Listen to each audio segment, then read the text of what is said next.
اس میں وہ ایک قرآن کی آیت کی تفسیر بیان کرتے ہیں، تفسیر صوفیانہ، کیونکہ قرآن کی ایک ایک آیت کی 70 ہزار تفسیریں ہیں نا، تو وہ کہتے ہیں کہ سورۃ النبا کی آخری آیت ہے وَيَقُولُ الْكَافِرُ يَا لَيْتَنِي كُنْتُ تُرَابًا۔ غور کرنا، لوگ کہتے ہیں مدرسے میں کیوں دے، تعلیم پہ کیوں خرچہ کرے، میں نے کہا کیوں کرے وہ سمجھو۔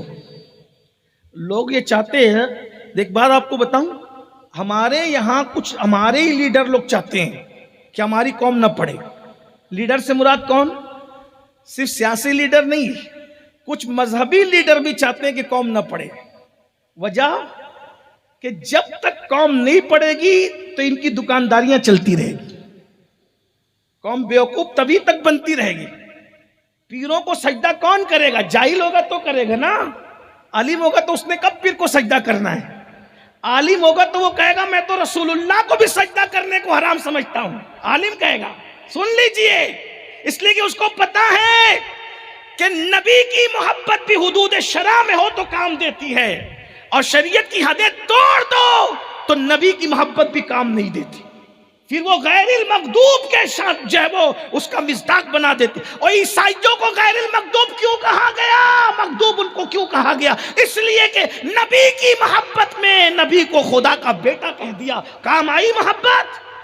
جب نبی کی محبت بھی حدود شرع میں رہنا چاہیے تو یہ کون کرے گا؟ پڑھا لکھا کرے۔ دیکھ لیجئے، جاہل اپنے پیر کو تک سجدہ کرتا ہے، جاہل مزار کو تک سجدہ کرتا ہے، لیکن عالم نبی کے جلووں کو دیکھ کے کہتا ہے پیش نظر وہ نوبہار، سجدے کو دل ہے بے قرار، اور عشق تو کہہ رہا ہے کہ سجدہ کرو مگر نہ روکیے، سر کو روکیے، ہاں یہی امتحان ہے۔ یہ عالم کی بولی ہے۔ تو سیاسی لیڈر بھی بات چاہتے ہیں کہ ان کی دکان چلتی رہے تاکہ تم نہ پڑھو، بعض مذہبی لیڈر بھی چاہتے ہیں کہ تم نہ پڑھو، لیکن یاد رکھنا ہم کسی لیڈر کے متبع نہیں ہیں، پابند، ہم تو اپنے نبی کے فرمان کے تابع ہیں۔ پڑھو، خوب پڑھو، علم کو عام کرو۔ ہمارے مرشد مخدوم اشرف جہانگیر سمنانی رضی اللہ تعالیٰ، میں صرف نقل کر رہا ہوں ناقل کی حیثیت سے، فرماتے ہیں کہ یہ قرآن کی آیت ہے نا، عرض کر دوں نا، میں تو بات تقریر میری ختم ہو گئی ہے، تو میں صرف مدارس پہ آپ کو توجہ دینے کے لیے کہہ رہا ہوں، علم پہ توجہ دینے کے لیے کہہ رہا ہوں۔ مرشد کہتے ہیں قرآن کی آیت ہے وَيَقُولُ الْكَافِرُ يَا لَيْتَنِي كُنْتُ تُرَابًا۔ کیا اس دن قیامت کے دن کافر کہیں گے یا لیتنی کنت تراب، کاش کہ ہم مٹی ہو، تراب کہتے ہیں مٹی کو، کاش کہ ہم کیا ہو جاتے؟ مٹی ہو جاتے۔ ہم کیا ہو جاتے؟ بولے بھائی کیا ہو جاتے؟ لکھنؤ والوں کیا ہو جاتے؟ مٹی ہو جاتے۔ دلی اور لکھنؤ میں یہی فرق ہے، دلی والے مٹی کہتے ہیں، لکھنؤ والے مٹی کہتے ہیں۔ اب کیا کہتے ہیں مجھے نہیں پتا، لیکن بہرحال ہم نے جو کتابیں پڑھا وہ ایسا ہی پڑھا ہے کہ دلی والے مٹی کہتے ہیں، آپ مٹی کہتے ہیں، اس لیے ہم مٹی کہہ رہے ہیں، اور گھر پہ بھی ہم مٹی کہتے ہیں، اس لیے کہ زیادہ فصیح لوگ کہتے ہیں یہی ہے۔ بہرحال سنیے، توجہ ہے آپ کی، کافر کیا تمنا کریں گے؟ کاش ہم تراب ہو جاتے، مٹی ہو جاتے۔ مٹی کیوں ہو جائیں؟ مٹی ہو جائیں گے تو اللہ کا عذاب ہی نہیں ملے گا۔ اللہ کے عذاب سے بچنے کا طریقہ اس دن کیا ہے ان کے پاس؟ ہم مٹی ہو جاتے ہیں۔ وہ تمنا، یہ ہے قرآن کی تفسیر، آیت کا ترجمہ۔ لیکن مرشد چونکہ قرآن کی ایک ایک آیت کی 70 ہزار تفسیریں، اب آپ کہیں گے اتنی ڈھیر ساری کیوں ہیں؟ میں نے کہا جب غالب اور اقبال کے شعر کے اتنے معنی نکل سکتے ہیں، جب مخلوق کے کلام میں اتنا معنی ہے تو خالق کے کلام میں کتنا معنی ہوں گے؟ چلیں میں ایک جملہ کہہ دیتا ہوں کہ میں کل اڑیسہ جاؤں گا، کتنے معنی نکل جائیں گے اس کے ہیں؟ اگر یہ عبارت لکھ کے میں دے دوں کہ میں کل اڑیسہ جاؤں گا، کتنے معنی نکلیں گے؟ کوئی بولے گا، کوئی اس کو یوں پڑھے گا کل میں اڑیسہ جاؤں گا، مطلب اطلاع دے رہے ہیں کل میں اڑیسہ جاؤں گا۔ معنی بدلا کہ نہیں بدلا؟ بولو بھائی، ہیں؟ کیا میں کل میں اڑیسہ جاؤں گا؟ کل میں اڑیسہ جاؤں گا، بولو بھائی معنی بدلے کہ نہیں بدلے؟ عبارت تو ایک ہی لکھی تھی نا، معنی بدلے کہ نہیں بدلے؟ اب آپ اندازہ کریں، قرآن پڑھا ہوا نہیں آیا، معاف کیجئے، قرآن لکھا ہوا نہیں آیا۔ ہمارے پاس قرآن لکھا، قرآن پڑھا ہوا آیا۔ قرآن ہمارے پاس پڑھا ہوا آیا، اور ہمیں ملا کیسے؟